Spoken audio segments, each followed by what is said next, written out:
are here today because we believe in a better America.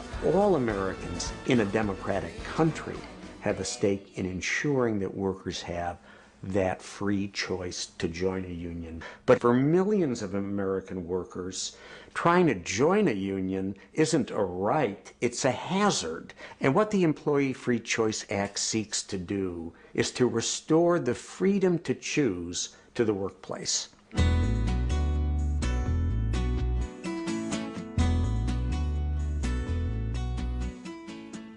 In the current system, employers routinely intimidate and harass workers when they're trying to form a union. And in fact, in 25% of organizing campaigns, employers fire workers who are trying to form a union. The Employee Free Choice Act does three things.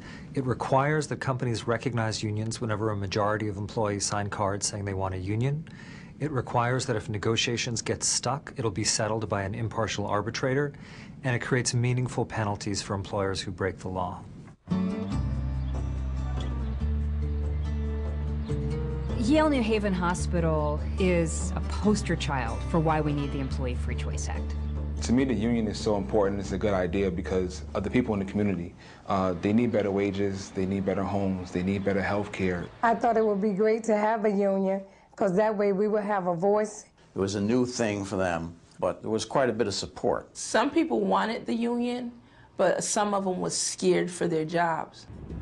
Yale New Haven Hospital is just one of the great hospitals in America as it's grown into our second largest employer. And it's important because it contributes to the wage and benefit scales and, frankly, the well-being, therefore, the families of Greater New Haven. It's clearly the most prestigious hospital in Connecticut, and it's connected with Yale University. It's Yale University's teaching hospital. Yale University, Yale New Haven Hospital. Both world-class institutions, but only one provides world-class wages and benefits. I work at Yale and make good wages because we have a union. I work at Yale New Haven. Same work, same years of service, but I make $2.50 an hour less because we don't have a union. We had built majorities 3 times. Twice before, the hospital refused to recognize the union and refused to have anything to do with it. So if a majority of workers walk into the boss and say, we all want to negotiate as a group, as a union, that should be enough. Unfortunately, under current federal labor law, it's not enough. We tried to organize around a community benefits agreement. An agreement that the hospital would do something for the community. And part of that agreement was to also have rights to organize inside the hospital.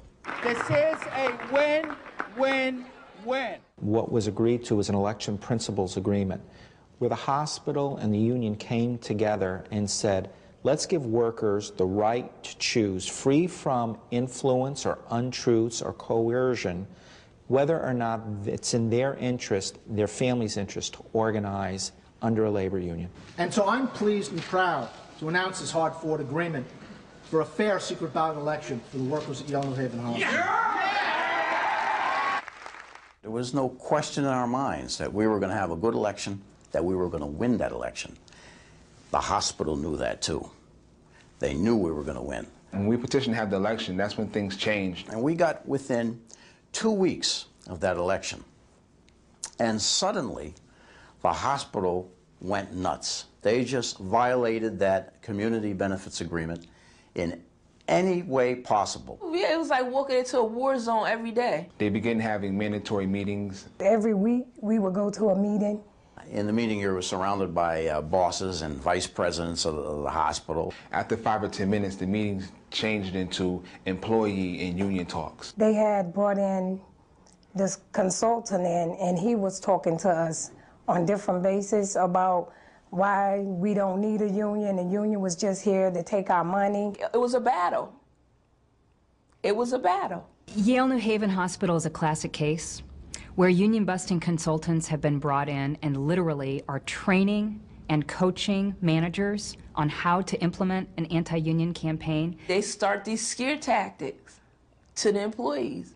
When they get the scare tactics going, employees start thinking, well, is the union really for us? Because Yale was trying to tell us our union dues was going to be like $75 every pay period. And I knew it wasn't like that. They were telling them, you're doing overtime now. With the union, you won't be able to do overtime. People's jobs were being threatened. You've got a warning on your record, and then if you step out of line, you could be gone. Or what if I lose my job? How am I going to take care of my kids? How am I going to pay my mortgage? Everybody is terrified to get up and leave because they know that there are multiple ways that you can be punished by your supervisor. If you get up and walk out of this meeting, it's like telling them, yeah, I support the union. So you don't really want to tell your boss you support the union when you feel that you're going to lose your job. We signed an election principles agreement here in this room. The hospital grossly violated the agreement. An arbitrator said the hospital violated federal law and the election principles.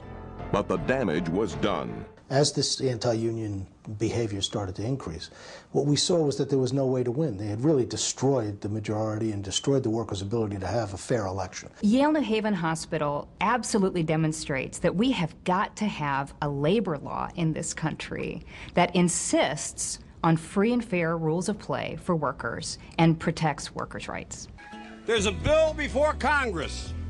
They call it the Employee Free Choice Act. The Employee Free Choice Act allows a majority of workers in a workplace to have a union if they so choose. That is its heart and soul. The mechanism is very simple. It's majority sign-up. Simply means that if 50% plus one of the workers in a workplace want a union and they sign a card or a petition, they have a union. And if that existed while we were organizing, there's no question that today we would be a unionized hospital. We want to restore the American dream. I think the Employee Free Choice Act literally is the single most important campaign that we have that's about restoring the middle class and restoring the future of a healthy and thriving labor movement in the United States and a progressive politics in the United States that puts working families first. For the Employee Free Choice Act to pass, it's ultimately going to need the very, very active participation, engagement, the passion, enthusiasm, and excitement of the labor movement. Free choice now! Free choice now! Because now it's not just the workers, it's our families.